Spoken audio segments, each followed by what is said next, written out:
జై శ్రీకృష్ణ భగవద్గీత రెండవ అధ్యాయం 4వ శ్లోకం. కథం భీష్మ మహం సంఖ్యే ద్రోణాం చ మధుసూదన ఇషుభి ప్రతి యోత్స్యామి పూజ హరి సూదన. ఈ యొక్క శ్లోకానికి అర్థం ఏంటో తెలుసా? అర్జునుడు శ్రీకృష్ణుడితో ఈ విధంగా అంటూ ఉన్నాడు, హే మధుసూదన, నీవు నన్ను యుద్ధం చేయమంటున్నావు, కానీ నా ముందు పితామహుడైన భీష్ముడు, ఆచార్యుడైన ద్రోణుడు ఉన్నారు. నేను వీరితో యుద్ధం చేయలేను.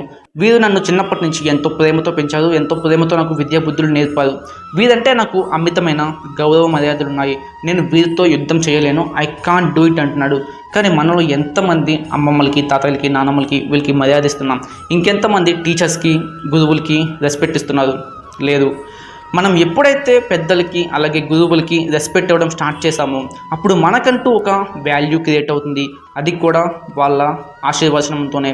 ఎప్పుడు కూడా పెద్దలతో అమర్యాదగా మాట్లాడకండి, గురువులతో కూడా అమర్యాదగా ప్రవర్తించకండి, వాళ్ళకి రెస్పెక్ట్ ఇవ్వడం స్టార్ట్ చేయండి.